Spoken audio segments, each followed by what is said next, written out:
विद्येश्वर संहिता 11वां अध्याय शिवलिंग की स्थापना और पूजन विधि का वर्णन। मुनियों ने पूछा, सूत जी, शिवलिंग की स्थापना कैसे करनी चाहिए तथा उसकी पूजा कैसे, किस काल में तथा किस द्रव्य द्वारा करनी चाहिए? सूत जी ने कहा, महर्षियों, मैं तुम लोगों के लिए इस विषय का वर्णन करता हूं, इसे ध्यान से सुनो और समझो। अनुकूल एवं शुभ समय में किसी पवित्र तीर्थ में, नदी के तट पर, ऐसी जगह पर शिवलिंग की स्थापना करनी चाहिए जहां रोज पूजन कर सके। पार्थिव द्रव्य से, जलमय द्रव्य से अथवा तेजस द्रव्य से पूजन करने से उपासक को पूजन का पूरा फल प्राप्त होता है। शुभ लक्षणों में पूजा करने पर यह तुरंत फल देने वाला है। चल प्रतिष्ठा के लिए छोटा शिवलिंग श्रेष्ठ माना जाता है। अचल प्रतिष्ठा हेतु बड़ा शिवलिंग अच्छा रहता है। शिवलिंग की पीठ सहित स्थापना करनी चाहिए। शिवलिंग की पीठ गोल, चौकोर, त्रिकोण अथवा खाट के पाए की भांति ऊपर नीचे मोटा और बीच में पतला होना चाहिए। ऐसा लिंग, पीठ महान फल देने वाला होता है। पहले मिट्टी अथवा लोहे से शिवलिंग का निर्माण करना चाहिए। जिस द्रव्य से लिंग का निर्माण हो उसी से उसका पीठ बनाना चाहिए। यही अचल प्रतिष्ठा वाले शिवलिंग की विशेषता है। चल प्रतिष्ठा वाले शिवलिंग में लिंग व प्रतिष्ठा एक ही तत्व से बनानी चाहिए। लिंग की लंबाई स्थापना करने वाले मनुष्य के 12 अंगुल के बराबर होनी चाहिए। इससे कम होने पर फल भी कम प्राप्त होता है, परंतु 12 अंगुल से लंबाई अधिक भी हो सकती है। चल लिंग में लंबाई स्थापना करने वाले के 1 अंगुल के बराबर होनी चाहिए, उससे कम नहीं। यजमान को चाहिए कि पहले वह शिल्प शास्त्र के अनुसार देवालय बनवाए तथा उसमें सभी देवगणों की मूर्ति स्थापित करे। देवालय का गर्भगृह सुंदर, सुदृढ़ और स्वच्छ होना चाहिए। उसमें पूर्व और पश्चिम में 2 मुख्य द्वार हों। जहां शिवलिंग की स्थापना करनी हो उस स्थान के गर्त में नीलम, लाल वैदूर्य, श्याम, मरकत, मोती, मूंगा, गोमेद और हीरा, इन 9 रत्नों को वैदिक मंत्रों के साथ छौधे। 5 वैदिक मंत्रों द्वारा 5 स्थानों से पूजन करके अग्नि में आहुति दें और परिवार सहित मेरी पूजा करके आचार्य को धन से तथा भाई बंधुओं को मनचाही वस्तु से संतुष्ट करें। याचकों को सुवर्ण, गृह एवं भू संपत्ति तथा गाय आदि प्रदान करें। स्थावर जंगम सभी जीवों को यत्नपूर्वक संतुष्ट कर एक गड्ढे में सुवर्ण तथा 9 प्रकार के रत्न भरकर वैदिक मंत्रों का उच्चारण करके परम कल्याणकारी महादेव जी का ध्यान करें। तत्पश्चात नाद घोष से युक्त महामंत्र ओंकार ओम का उच्चारण करके गड्ढे में पीठ युक्त शिवलिंग की स्थापना करें। वहां परम सुंदर मूर्ति की भी स्थापना करनी चाहिए तथा भूमि संस्कार की विधि जिस प्रकार शिवलिंग के लिए की गई है उसी प्रकार मूर्ति की प्रतिष्ठा भी करनी चाहिए। मूर्ति की स्थापना अर्थात प्रतिष्ठा पंचाक्षर मंत्र से करनी चाहिए। मूर्ति को बाहर से भी लिया जा सकता है, परंतु वह साधु पुरुषों द्वारा पूजित हो। इस प्रकार शिवलिंग व मूर्ति द्वारा की गई महादेव जी की पूजा शिव पद प्रदान करने वाली है। स्थावर और जंगम से लिंग भी 2 तरह का हो गया है। वृक्ष, लता आदि को स्थावर लिंग कहते हैं और कृमि कीट आदि को जंगम लिंग। स्थावर लिंग को सींचना चाहिए तथा जंगम लिंग को आहार एवं जल देकर तृप्त करना चाहिए। यों चराचर जीवों को भगवान शंकर का प्रतीक मानकर उनका पूजन करना चाहिए। इस तरह महालिंग की स्थापना करके विविध उपचारों द्वारा उसका रोज पूजन करें तथा देवालय के पास ध्वजारोहण करें। शिवलिंग साक्षात शिव का पद प्रदान करने वाला है। आवाहन, आसन, अर्घ्य, पाद्य, पाद्यांग, आचमन, स्नान, वस्त्र, यज्ञोपवीत, गंध, पुष्प, धूप, दीप, नैवेद्य, तांबूल, समर्पण, नीराजन, नमस्कार और विसर्जन, ये 16 उपचार हैं। इनके द्वारा पूजन करें। इस तरह किया गया भगवान शिव का पूजन शिव पद की प्राप्ति कराने वाला है। सभी शिवलिंगों की स्थापना के उपरांत, चाहे वे मनुष्य द्वारा स्थापित, ऋषियों, या देवताओं द्वारा अथवा अपने आप प्रकट हुए हों, सभी का उपर्युक्त विधि से पूजन करना चाहिए, तभी फल प्राप्त होता है। उसकी परिक्रमा और नमस्कार करने से शिव पद की प्राप्ति होती है। शिवलिंग का नियम पूर्वक दर्शन भी कल्याणकारी होता है। मिट्टी, आटा, गाय के गोबर, फूल, कनेर पुष्प, फल, गुड़, मक्खन, भस्म अथवा अन्न से शिवलिंग बनाकर प्रतिदिन पूजन करें तथा प्रतिदिन 10,000 प्रणव मंत्रों का जाप करें अथवा दोनों संध्याओं के समय 1 सहस्र प्रणव मंत्रों का जाप करें। इससे भी शिव पद की प्राप्ति होती है। झपकाल में प्रणव मंत्र का उच्चारण मन की शुद्धि करता है। नाद और बिंदु से युक्त ओंकार को कुछ विद्वान समान प्रणव कहते हैं। प्रतिदिन 10,000 पंचाक्षर मंत्र का जाप अथवा दोनों संध्याओं को 1 सहस्र मंत्र का जाप शिव पद की प्राप्ति कराने वाला है। सभी ब्राह्मणों के लिए प्रणव से युक्त पंचाक्षर मंत्र अति फलदायक है। कलश से किया स्नान, मंत्र की दीक्षा, मातृकाओं का न्यास, सत्य से पवित्र अंतःकरण, ब्राह्मण तथा ज्ञानी गुरु सभी को उत्तम माना गया है। पंचाक्षर मंत्र का 5 करोड़ जाप करने से मनुष्य भगवान शिव के समान हो जाता है।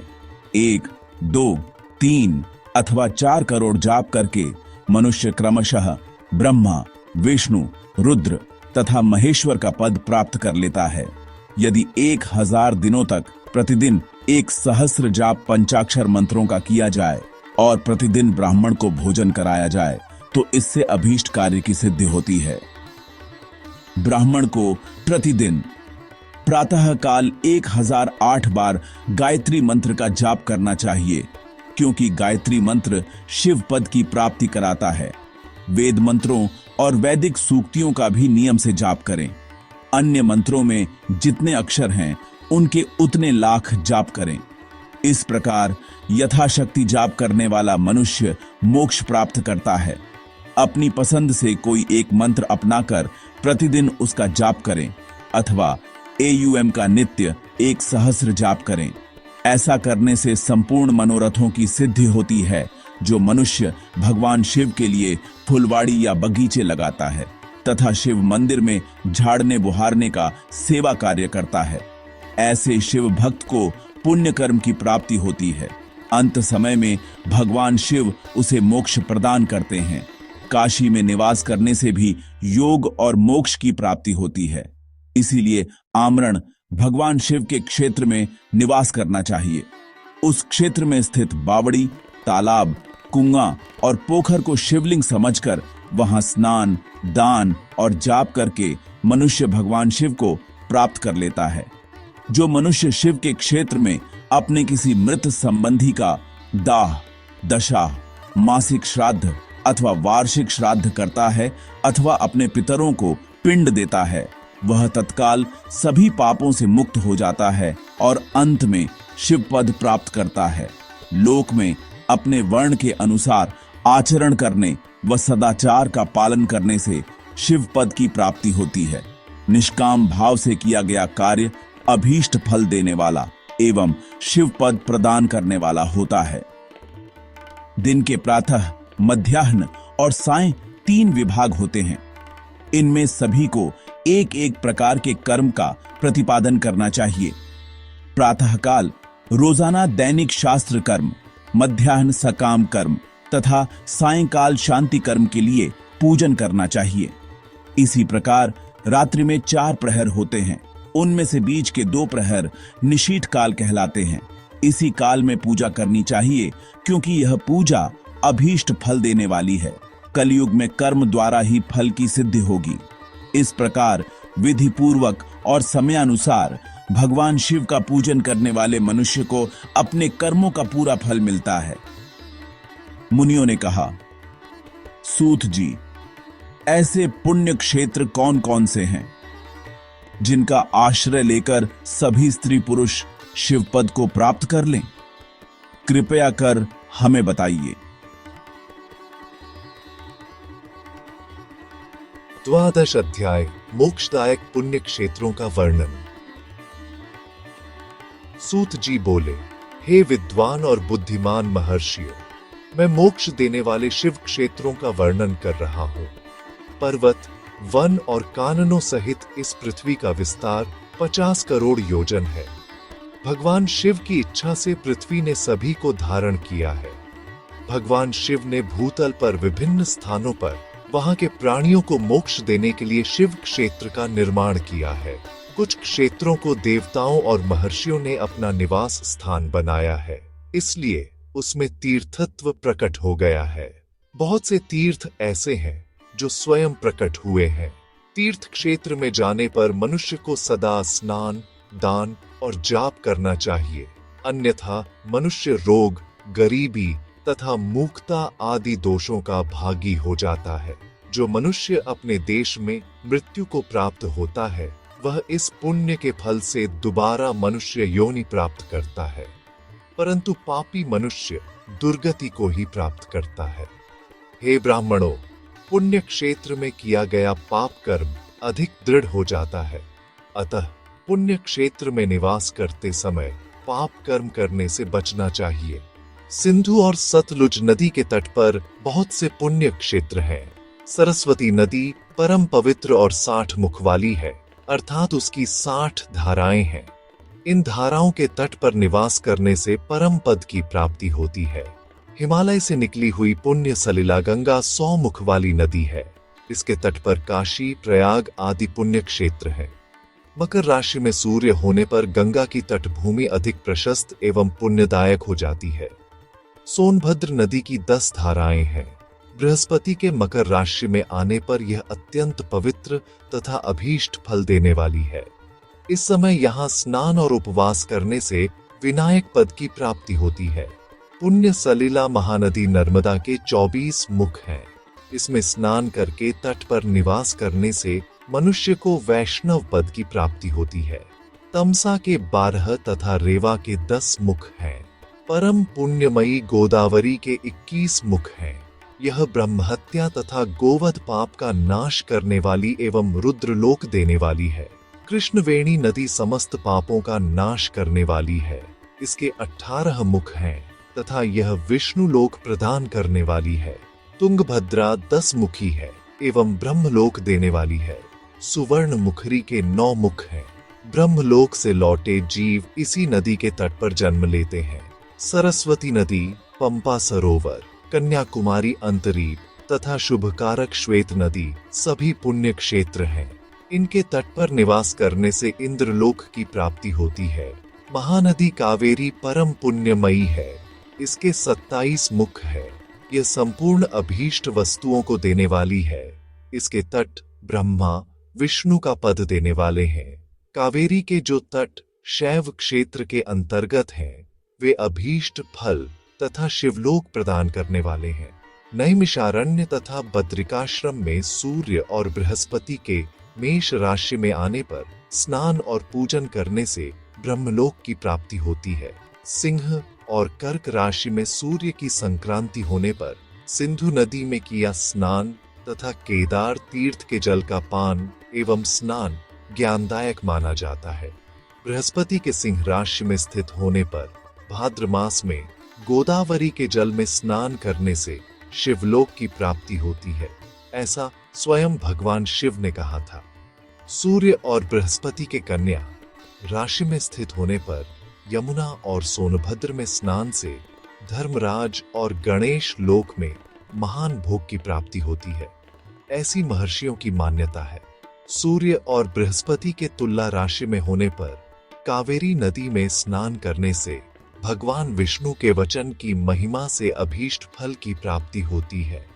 मार्गशीर्ष माह में सूर्य और बृहस्पति के वृश्चिक राशि में आने पर नर्मदा में स्नान करने से विष्णु पद की प्राप्ति होती है। सूर्य और बृहस्पति के धनु राशि में होने पर सुवर्ण मुखरी नदी में किया स्नान शिवलोक प्रदान करने वाला है। मकर राशि में सूर्य और बृहस्पति के माघ मास में होने पर गंगा जी में किया गया स्नान शिवलोक प्रदान कराने वाला है। शिवलोक के पश्चात ब्रह्मा और विष्णु के स्थानों में सुख भोग कर अंत में मनुष्य को ज्ञान की प्राप्ति होती है। माघ मास में सूर्य के कुंभ राशि में होने पर फाल्गुन मास में गंगा तट पर किया श्राद्ध, पिंडदान अथवा तिलोदक दान पिता और नाना दोनों कुलों के पितरों की अनेकों पीढ़ियों का उद्धार करने वाला है। गंगा व कावेरी नदी का आश्रय लेकर तीर्थवास करने से पाप का नाश हो जाता है। ताम्रपर्णी और वेगवती नदियां ब्रह्मलोक की प्राप्ति रूप फल देने वाली हैं। इनके तट पर स्वर्गदायक क्षेत्र है। इन नदियों के मध्य में बहुत से पुण्य क्षेत्र है। यहाँ निवास करने वाला मनुष्य अभीष्ट फल का भागी होता है। सदाचार, उत्तम वृत्ति तथा सद्भावना के साथ मन में दया भाव रखते हुए विद्वान पुरुष को तीर्थ में निवास करना चाहिए, अन्यथा उसे फल नहीं मिलता।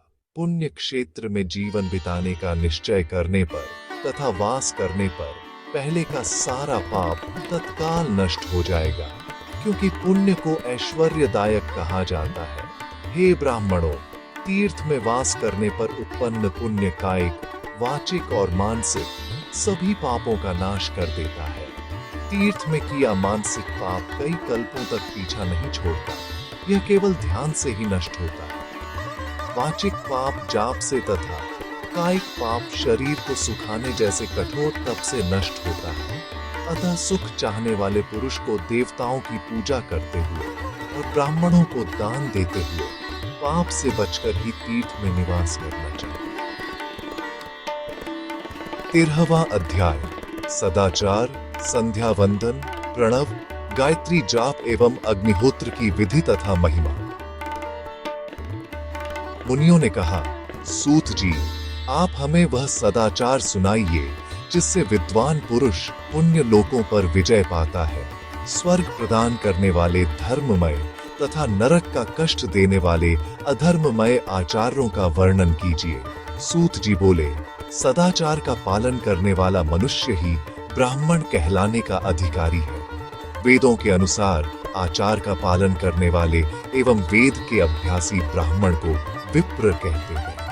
सदाचार, वेदाचार तथा विद्या गुणों से युक्त होने पर उसे द्विज कहते हैं। वेदों का कम आचार तथा कम अध्ययन करने वाले एवं राजा के पुरोहित अथवा सेवक ब्राह्मण को क्षत्रिय ब्राह्मण कहते हैं। जो ब्राह्मण कृषि या वाणिज्य कर्म करने वाला है तथा ब्राह्मणोचित आचार का भी पालन करता है, वह वैश्य ब्राह्मण है तथा स्वयं खेत जोतने वाला शूद्र ब्राह्मण कहलाता है।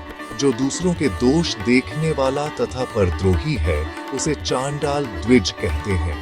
क्षत्रियों में जो पृथ्वी का पालन करता है, वह राजा है तथा अन्य मनुष्य राजत्वहीन क्षत्रिय माने जाते हैं। जो धान्य आदि वस्तुओं का क्रय विक्रय करता है, वह वैश्य कहलाता है। दूसरों को वणिक कहते हैं। जो ब्राह्मणों, क्षत्रियों और वैश्यों की सेवा में लगा रहता है, शूद्र कहलाता है। जो शूद्र हल जोतता है, उसे वृषल समझना चाहिए। इन सभी वर्गों के मनुष्यों को चाहिए कि वे ब्रह्म मुहूर्त में उठकर पूर्व की ओर मुख करके देवताओं का, धर्म का, अर्थ का, उसकी प्राप्ति के लिए उठाए जाने वाले क्लेशों का तथा आय और व्यय का चिंतन करें। रात के अंतिम प्रहर के मध्य भाग में मनुष्य को उठकर मलमूत्र त्याग करना चाहिए। घर से बाहर शरीर को ढककर जाकर उत्तराभिमुख होकर मलमूत्र का त्याग करें। जल, अग्नि, ब्राह्मण तथा देवताओं का स्थान बचाकर बैठें। उठने पर उस ओर न देखें। हाथ पैरों की शुद्धि करके 8 बार कुल्ला करें। किसी वृक्ष के पत्ते से दातुन करें। दातुन करते समय तर्जनी अंगुली का उपयोग नहीं करें। तदंतर जल संबंधी देवताओं को नमस्कार कर मंत्र पाठ करते हुए जलाशय में स्नान करें। यदि कंठ तक या कमर तक पानी में खड़े होने की शक्ति न हो, तो घुटने तक जल में खडडीडे होकर ऊपर जल छिड़क कर मंत्रोच्चारण करते हुए स्नान कर तर्पण करें। इसके उपरांत वस्त्र धारण कर उत्तरीय भी धारण करें। नदी अथवा तीर्थ में स्नान करने पर उतारे हुए वस्त्र वहां न धोएं। उसे किसी कुंगे, बावड़ी अथवा घर ले जाकर धोएं। कपड़ों को निचोड़ने से जो जल गिरता है, वह एक श्रेणी के पितरों की तृप्ति के लिए होता है। इसके बाद जाबाली उपनिषद में बताए गए मंत्र से भस्म लेकर लगाएं। इस विधि का पालन करने से पूर्व यदि भस्म गिर जाए तो गिराने वाला मनुष्य नरक में जाता है। आपोहिष्ठा मंत्र से पाप शांति के लिए सिर पर जल छिड़क कर यस्य क्षयाय मंत्र पढ़कर पैर पर जल छिड़कें। आपोहिष्ठा में 3 रचाएं हैं। पहली आर्चा का पाठ कर पैर, मस्तक और हृदय में जल छिड़के। दूसरी आर्चा का पाठ कर मस्तक, हृदय और पैर पर जल छिड़के तथा तीसरी आर्चा का पाठ करके हृदय, मस्तक और पैर पर जल छिड़के। इस प्रकार के स्नान को मंत्र स्नान कहते हैं। किसी अपवित्र वस्तु से स्पर्श हो जाने पर, स्वास्थ्य ठीक न रहने पर, यात्रा में या जल उपलब्ध न होने की दशा में मंत्र स्नान करना चाहिए। प्रातः काल की संध्योपासना में गायत्री मंत्र का जाप करके 3 बार सूर्य को अर्घ्य दें। मध्याह्न में गायत्री मंत्र का उच्चारण कर सूर्य को एक अर्घ्य देना चाहिए। सायंकाल में पश्चिम की ओर मुख करके पृथ्वी पर ही सूर्य को अर्घ्य दें। सायंकाल में सूर्यास्त से 2 घड़ी पहले की गई संध्या का कोई महत्व नहीं होता। ठीक समय पर ही संध्या करनी चाहिए। यदि संध्योपासना किए बिना 1 दिन बीत जाए तो उसके प्रायश्चित हेतु अगली संध्या के समय 100 गायत्री मंत्र का जाप करें। 10 दिन छूटने पर 1 लाख तथा 1 माह छूटने पर अपना उपनयन संस्कार कराएं। अर्थ सिद्धि के लिए ईश, गौरी, कार्तिकेय, विष्णु, ब्रह्मा, चंद्रमा और यम व अन्य देवताओं का शुद्ध जल से तर्पण करें। तीर्थ के दक्षिण में, मंत्रालय में, देवालय में अथवा घर में आसन पर बैठकर अपनी बुद्धि को स्थिर कर देवताओं को नमस्कार कर प्रणव मंत्र का जाप करने के पश्चात गायत्री मंत्र का जाप करें। प्रणव के आ, उ और म तीनों अक्षरों में जीव और ब्रह्मा की एकता का प्रतिपादन होता है। अतः प्रणव मंत्र का जाप करते समय मन में यह भावना होनी चाहिए कि हम तीनों लोकों की सृष्टि करने वाले ब्रह्मा, पालन करने वाले विष्णु तथा संहार करने वाले रुद्र की उपासना कर रहे हैं। यह ब्रह्म स्वरूप ओंकार हमारी कर्मेंद्रियों, ज्ञानेंद्रियों, मन की वृत्तियों तथा बुद्धि वृत्तियों को सदा भोग और मोक्ष प्रदान करने वाले धर्म एवं ज्ञान की ओर प्रेरित करे। जो मनुष्य प्रणव मंत्र के अर्थ का चिंतन करते हुए इसका जाप करते हैं वे निश्चय ही ब्रह्मा को प्राप्त करते हैं, तथा जो मनुष्य बिना अर्थ जाने प्रणव मंत्र का जाप करते हैं उनको ब्राह्मणत्व की पूर्ति होती है। इस हेतु श्रेष्ठ ब्राह्मण को प्रतिदिन प्रातः काल 1 सहस्र गायत्री मंत्र का जाप करना चाहिए।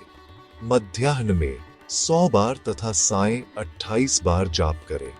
अन्य वर्णों के मनुष्यों को सामर्थ्य के अनुसार जाप करना चाहिए। हमारे शरीर के भीतर मूलाधार, स्वाधिष्ठान, मणिपुर, अनाहत, आज्ञा और सहस्रार नामक 6 चक्र हैं। इन चक्रों में क्रमशः विद्येश्वर, ब्रह्मा, विष्णु, ईश, जीवात्मा और परमेश्वर स्थित हैं। सद्भावना पूर्वक श्वास के साथ सोहम का जाप करें। सहस्र बार किया गया जाप ब्रह्मलोक प्रदान करने वाला है। 100 बार किए जाप से इंद्र पद की प्राप्ति होती है।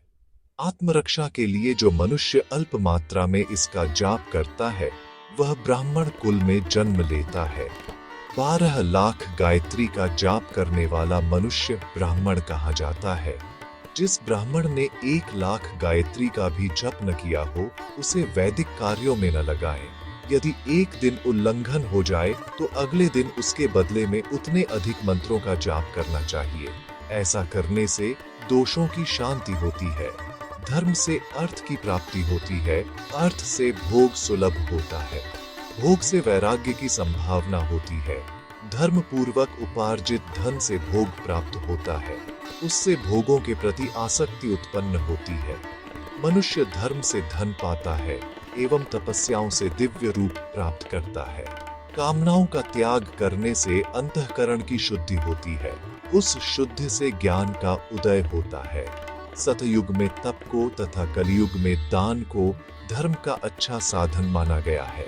सतयुग में ध्यान से, त्रेता में तपस्या से और द्वापर में यज्ञ करने से ज्ञान की सिद्धि होती है, परंतु कलयुग में प्रतिमा की पूजा से ज्ञान लाभ होता है। अधर्म हिंसात्मक और दुख देने वाला है। धर्म से सुख व अभ्युदय की प्राप्ति होती है। दुराचार से दुख तथा सदाचार से सुख मिलता है। अतः भोग और मोक्ष की सिद्धि के लिए धर्म का उपार्जन करना चाहिए। किसी ब्राह्मण को 100 वर्ष के जीवन निर्वाह की सामग्री देने पर ही ब्रह्मलोक की प्राप्ति होती है। एक सहस्र चांद्रायण व्रत का अनुष्ठान ब्रह्मलोकदायक माना जाता है। दान देने वाला पुरुष जिस देवता को सामने रखकर दान करता है, अर्थात जिस देवता को वह दान द्वारा प्रसन्न करना चाहता है, उसी देवता का लोक उसे प्राप्त होता है। धनहीन पुरुष तपस्या कर अक्षय सुख को प्राप्त कर सकते हैं। ब्राह्मण को दान ग्रहण कर तथा यज्ञ करके धन का अर्जन करना चाहिए। क्षत्रिय बाहुबल से तथा वैश्य कृषि एवं गोरक्षा से धन का उपार्जन करें। इस प्रकार न्याय से उपार्जित धन को दान करने से दाता को ज्ञान की सिद्धि प्राप्त होती है एवं ज्ञान से ही मोक्ष की प्राप्ति सुलभ होती है। गृहस्थ मनुष्य को धन धान्य आदि सभी वस्तुओं का दान करना चाहिए। जिसके अन्न को खाकर मनुष्य कथा श्रवण तथा सत्कर्म का पालन करता है, तो उसका आधा फल दाता को मिलता है। दान लेने वाले मनुष्य को दान में प्राप्त वस्तु का दान तथा तपस्या द्वारा पाप की शुद्धि करनी चाहिए। उसे अपने धन के 3 भाग करने चाहिए, एक धर्म के लिए, दूसरा वृद्धि के लिए एवं तीसरा उपभोग के लिए। धर्म के लिए रखे धन से नित्य, नैमित्तिक और इच्छित कार्य करें। वृद्धि के लिए रखे धन से ऐसा व्यापार करें जिससे धन की प्राप्ति हो तथा उपभोग के धन से पवित्र भोग भोगे। खेती से प्राप्त धन का 10वां भाग दान कर दें, इससे पाप की शुद्धि होती है। वृद्धि के लिए किए गए व्यापार से प्राप्त धन का 6ठा भाग दान देना चाहिए। विद्वान को चाहिए कि वह दूसरों के दोषों का बखान न करे। ब्राह्मण भी दोषवश दूसरों के सुने या देखे हुए छिद्र को कभी प्रकट न करे। विद्वान पुरुष ऐसी बात न कहे जो समस्त प्राणियों के हृदय में रोष पैदा करने वाली हो। दोनों संध्याओं के समय अग्नि को विधिपूर्वक दी हुई आहुति से संतुष्ट करे। चावल, धान्य, घी, फल, कंद तथा हविष्य के द्वारा स्थालीपाक बनाए तथा यथोचित रीति से सूर्य और अग्नि को अर्पित करे। यदि दोनों समय अग्निहोत्र करने में असमर्थ हो तो संध्या के समय जाप और सूर्य की वंदना कर ले। आत्मज्ञान की इच्छा रखने वाले तथा धनी पुरुषों को इसी प्रकार उपासना करनी चाहिए। जो मनुष्य सदा ब्रह्मयज्ञ करते हैं, देवताओं की पूजा, अग्नि पूजा और गुरु पूजा प्रतिदिन करते हैं तथा ब्राह्मणों को भोजन तथा दक्षिणा देते हैं, वे स्वर्ग लोक के भागी होते हैं। 14 अध्याय अग्नियज्ञ, देवयज्ञ और ब्रह्मयज्ञ का वर्णन। ऋषियों ने कहा, प्रभु, अग्नियज्ञ, देवयज्ञ और ब्रह्मयज्ञ का वर्णन करके हमें कृतार्थ करें। सूत जी बोले, महर्षियों, गृहस्थ पुरुषों के लिए प्रातः और सायंकाल अग्नि में 2 चावल और द्रव्य की आहुति ही अग्नियज्ञ है। ब्रह्मचारियों के लिए समिधा का देना ही अग्नियज्ञ है, अर्थात अग्नि में सामग्री की आहुति देना उनके लिए अग्नियज्ञ है। द्विजों का जब तक विवाह न हो जाए, उनके लिए अग्नि में समिधा की आहुति, व्रत तथा जाप करना ही अग्नियज्ञ है। द्विजो, जिसने अग्नि को विसर्जित कर उसे अपनी आत्मा में स्थापित कर लिया है, ऐसे वानप्रस्थियों और सन्यासियों के लिए यही अग्नियज्ञ है कि वे समय पर हित कर और पवित्र अन्न का भोजन कर लें। ब्राह्मणों, सायंकाल अग्नि के लिए दी आहुति से संपत्ति की प्राप्ति होती है तथा प्रातःकाल सूर्य देव को दी आहुति से आयु की वृद्धि होती है। दिन में अग्निदेव सूर्य में हो प्रविष्ट हो जाते हैं, अतः प्रातःकाल सूर्य को दी आहुति अग्नियज्ञ के समान ही होती है।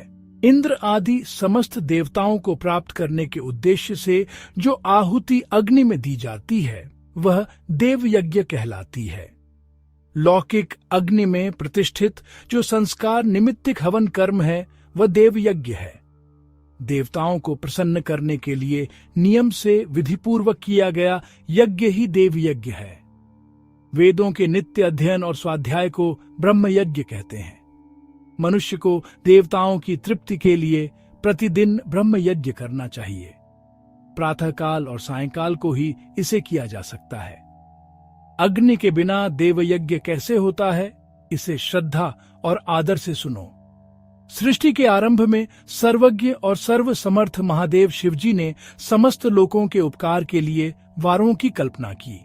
भगवान शिव संसार रूपी रोग को दूर करने के लिए वैद्य हैं, सबके झांता तथा समस्त औषधियों के औषध हैं। भगवान शिव ने सबसे पहले अपने वार की रचना की जो आरोग्य प्रदान करने वाला है। तत्पश्चात अपनी माया शक्ति का वार बनाया जो संपत्ति प्रदान करने वाला है। जन्म काल में दुर्गतिग्रस्त बालक की रक्षा के लिए कुमार के वार की कल्पना की। आलस्य और पाप की निवृत्ति तथा समस्त लोगों का हित करने की इच्छा से लोक रक्षक भगवान विष्णु का वार बनाया। इसके बाद शिवजी ने पुष्टि और रक्षा के लिए आयुःकर्ता त्रिलोक सृष्टा परमेष्ठी ब्रह्मा का आयुष्कारक वार बनाया। तीनों लोकों की वृद्धि के लिए पहले पुण्य पाप की रचना होने पर लोगों को शुभाशुभ फल देने वाले इंद्र और यम के वारों का निर्माण किया। ये वार भोग देने वाले तथा मृत्यु भय को दूर करने वाले हैं। इसके उपरांत भगवान शिव ने 7 ग्रहों को इन वारों का स्वामी निश्चित किया।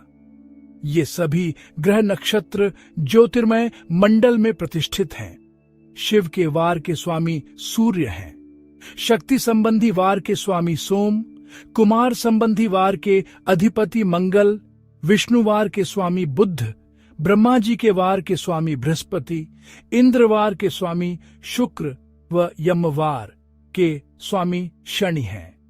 अपने अपने वार में की गई देवताओं की पूजा उनके फलों को देने वाली है। सूर्य आरोग्य और चंद्रमा संपत्ति के दाता हैं। बुध व्याधियों के निवारक तथा बुद्धि प्रदाता हैं। बृहस्पति आयु की वृद्धि करते हैं। शुक्र भोग देते हैं और शनि मृत्यु का निवारण करते हैं। इन 7 वारों के फल उनके देवताओं के पूजन से प्राप्त होते हैं। अन्य देवताओं की पूजा का फल भी भगवान शिव ही देते हैं। देवताओं की प्रसन्नता के लिए पूजा की 5 पद्धतियां हैं। पहले उन देवताओं के मंत्रों का जाप, दूसरा होम, तीसरा दान, चौथा तप तथा 5वां वेदी पर प्रतिमा में अग्नि अथवा ब्राह्मण के शरीर में विशिष्ट देव की भावना करके 16 उपचारों से पूजा तथा आराधना करना। दोनों नेत्रों तथा मस्तक के रोग में और कुष्ठ रोग की शांति के लिए भगवान सूर्य की पूजा करके ब्राह्मणों को भोजन कराएं। इससे यदि प्रबल प्रारब्ध का निर्माण हो जाए तो जरा एवं रोगों का नाश हो जाता है।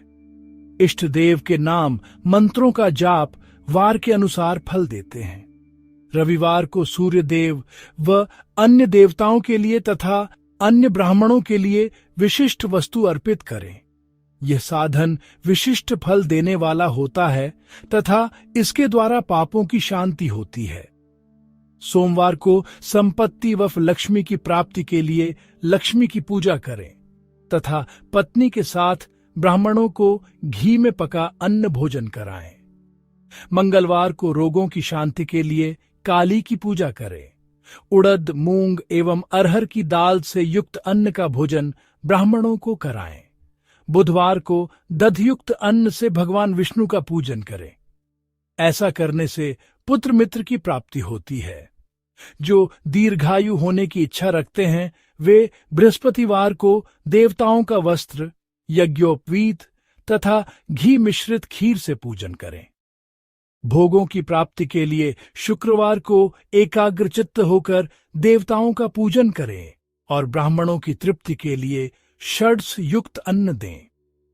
स्त्रियों की प्रसन्नता के लिए सुंदर वस्त्र का विधान करें। शनिवार अपमृत्यु का निवारण करने वाला है। इस दिन रुद्र की पूजा करें। तिल के होम व दान से देवताओं को संतुष्ट करके ब्राह्मणों को तिल मिश्रित भोजन कराएं। इस तरह से देवताओं की पूजा करने से आरोग्य एवं उत्तम फल की प्राप्ति होगी। देवताओं के नित्य विशेष पूजन, स्नान, दान, जाप, होम तथा ब्राह्मण तर्पण एवं रवि आदि वारों में विशेष तिथि और नक्षत्रों का योग प्राप्त होने पर विभिन्न देवताओं के पूजन में जगदीश्वर भगवान शिव ही उन देवताओं के रूप में पूजित होकर सब लोगों को आरोग्य फल प्रदान करते हैं। देश, काल, पात्र, द्रव्य, श्रद्धा एवं लोक के अनुसार उनका ध्यान रखते हुए महादेव जी आराधना करने वालों को आरोग्यदी फल देते हैं। मंगल कार्य आरंभ में और अशुभ कार्यों के अंत में तथा जन्म नक्षत्रों के आने पर गृहस्थ पुरुष अपने घर में आरोग्य की समृद्धि के लिए सूर्य ग्रह का पूजन करें।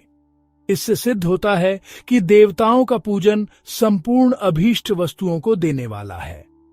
पूजन वैदिक मंत्रों के अनुसार ही होना चाहिए। शुभ फल की इच्छा रखने वाले मनुष्यों को 7 दिन अपनी शक्ति के अनुसार देव पूजन करना चाहिए। निर्धन मनुष्य तपस्या, व्रत आदि से तथा धनी धन के द्वारा देवी देवताओं की आराधना करें। जो मनुष्य श्रद्धापूर्वक इस तरह के धर्म का अनुष्ठान करता है वह पुण्य लोक में अनेक प्रकार के फल भोग कर पुनः इस पृथ्वी पर जन्म ग्रहण करता है।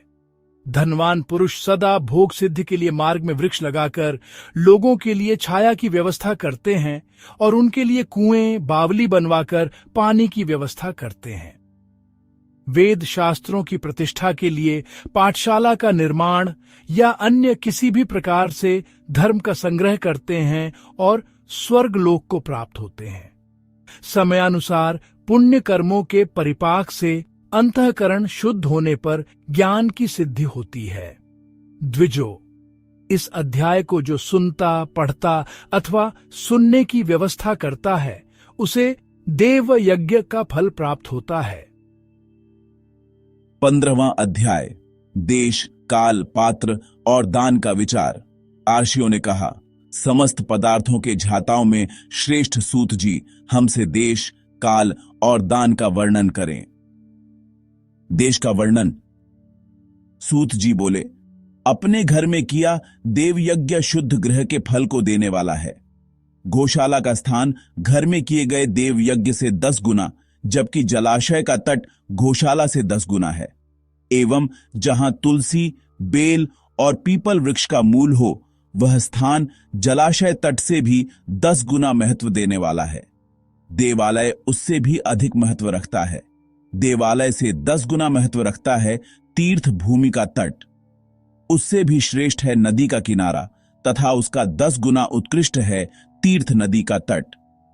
इससे भी अधिक महत्व रखने वाला है सप्तगंगा का तट, जिसमें गंगा, गोदावरी, कावेरी, ताम्रपर्णी, सिंधु, सरयू और रेवा नदियां आती हैं। इससे भी 10 गुना अधिक फल समुद्र का तट और उससे भी 10 गुना अधिक फल पर्वत चोटी पर पूजा करने से होता है। और सबसे अधिक महत्व का स्थान वह होता है जहां मन रम जाए। काल का वर्णन। सतयुग में यज्ञ, दान आदि से संपूर्ण फलों की प्राप्ति होती है। त्रेता में तिहाई, द्वापर में आधा, कलियुग में इससे भी कम फल प्राप्त होता है, परंतु शुद्ध हृदय से किया गया पूजन फल देने वाला होता है।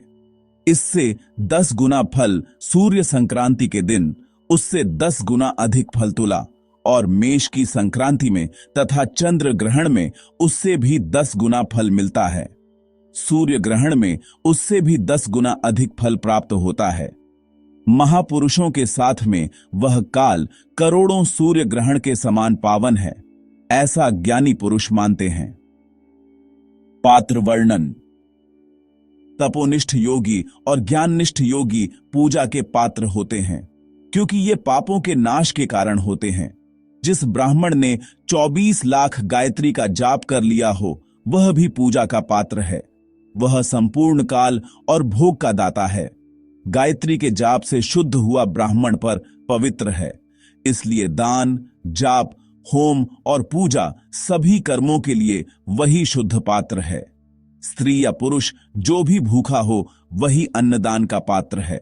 जिसे जिस वस्तु की इच्छा हो उसे वह वस्तु बिना मांगे ही दे दी जाए तो दाता को उस दान का पूरा फल प्राप्त होता है। याचना करने के बाद दिया गया दान आधा ही फल देता है। सेवक को दिया दान चौथाई फल देने वाला होता है। दीन ब्राह्मण को दिए गए धन का दान दाता को इस भूतल पर 10 वर्षों तक भोग प्रदान करने वाला है। वेदवेत्ता को दान देने पर वह स्वर्गलोक में देवताओं के वर्ष से 10 वर्षों तक दिव्य भोग देने वाला है। गुरु दक्षिणा में प्राप्त धन शुद्ध द्रव्य कहलाता है। इसका दान संपूर्ण फल देने वाला है। क्षत्रियों का शौर्य से कमाया हुआ, वैश्यों का व्यापार से आया हुआ और शूद्रों का सेवा वृत्ति से प्राप्त किया धन उत्तम द्रव्य है। दान का वर्णन। गौ, भूमि, तिल, सुवर्ण, घी, वस्त्र, धान्य, गुड़, चांदी, नमक, कोहड़ा और कन्या नामक 12 वस्तुओं का दान करना चाहिए। गोदान से सभी पापों का निवारण होता है और पुण्य कर्मों की पुष्टि होती है। भूमि का दान परलोक में आश्रय देने वाला होता है। तिल का दान बल देने वाला तथा मृत्यु का निवारक होता है। सुवर्ण का दान वीर्यदायक और घी का दान पुष्टिकारक होता है। वस्त्र का दान आयु की वृद्धि करता है। धान्य का दान करने से अन्न और धन की समृद्धि होती है। गुड़ का दान मधुर भोजन की प्राप्ति कराता है। चांदी के दान से वीर्य की वृद्धि होती है। लवण के दान से षड्ज भोजन की प्राप्ति होती है। कोहड़ा या कूष्मांड के दान को पुष्टिदायक माना जाता है। कन्या का दान आजीवन भोग देने वाला होता है। जिन वस्तुओं से श्रवण आदि इंद्रियों की तृप्ति होती है उनका सदा दान करें। वेद और शास्त्र को गुरुमुख से ग्रहण करके कर्मों का फल अवश्य मिलता है। इसे ही उच्च कोटि की आस्तिकता कहते हैं। भाई बंधु अथवा राजा के भय से जो आस्तिकता होती है वह निम्न श्रेणी की होती है। जिस मनुष्य के पास धन का अभाव है वह वाणी और कर्म द्वारा ही पूजन करे। तीर्थ यात्रा और व्रत को शारीरिक पूजन माना जाता है। तपस्या और दान मनुष्य को सदा करने चाहिए। देवताओं की तृप्ति के लिए जो कुछ दान किया जाता है वह सब प्रकार के भोग प्रदान करने वाला है। इससे इस लोक और परलोक में उत्तम जन्म और सदा सुलभ होने वाला भोग प्राप्त होता है। ईश्वर को सब कुछ समर्पित करने एवं बुद्धि से यज्ञ व दान करने से मोक्ष की प्राप्ति होती है। कमेंट में हर हर महादेव जरूर लिखें और बताएं आपको यह कथा कैसी लगी। आपका एक छोटा सा समर्थन हमें और भी दिव्य कथाएं लाने के लिए प्रेरित करता है। जय शिव शंकर।